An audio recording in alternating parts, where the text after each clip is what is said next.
पाकिस्तान 'ਚ पंजाबी कॉम्प्रैसां दे सब तो वड्डे नैटवर्क पंजाबी नैशनलिस्ट फोरम वालों जी आयां नूं। पंजाबी पठान हिंदुस्तानी मुहाजरां दा पाकिस्तान दी इस्टैबलिशमेंट 'ਚ की किरदार रहा है।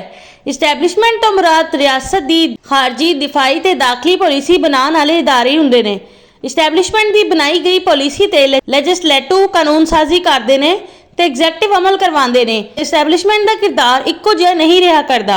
इसकी वजह यह है कि इस्टैबलिशमेंट नूं चलाने वाले अफराद की तब्दीली इस्टैबलिशमेंट के किरदार नूं तब्दील करते रहते हैं।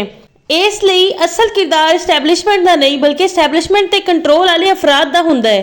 पाकिस्तान के क्याम के बाद तो लैके मशरकी पाकिस्तान की अलैदगी तक पाकिस्तान की इस्टैबलिशमेंट ते उत्तर प्रदेश के उर्दू बोलने वाले हिंदुस्तानी मुहाजरा ते पठाना का कंट्रोल रहा है। बंगालियों ते पंजाबियों नूं पाकिस्तान की इस्टैबलिशमेंट दरस नहीं दी जाती सी। मशरकी पाकिस्तान की अलैदगी के बाद पाकिस्तान की इस्टैबलिशमेंट उत्तर प्रदेश के उर्दू बोलने वाले हिंदुस्तानी मुहाजरा ते पठाना के कंट्रोल के नाल पंजाबियों नूं भी दस्तरस हासिल होने लगी। इस वक्त पाकिस्तान के इस्टैबलिशमेंट उत्तर प्रदेश के उर्दू बोलने वाले हिंदुस्तानी मुहाजरा का कंट्रोल घट होता जा रहा है। सिर्फ पंजाबियों ते पठाना का कंट्रोल वध रहा है। सिंधी, बलोच, ब्राह्वी, गिलगिती, बल्तिस्तानी, कोहिस्तानी, चित्राली, स्वाति, डेरावाली, गुजराती, राजस्थानी, कश्मीरी, हिंदू, डेरावाली का शुमार पंजाबी कौम च हुंदा है। दा ना पहले पाकिस्तान की इस्टैबलिशमेंट का कंट्रोल रहा है तो ना आइंदा होने के इम्कानात ने।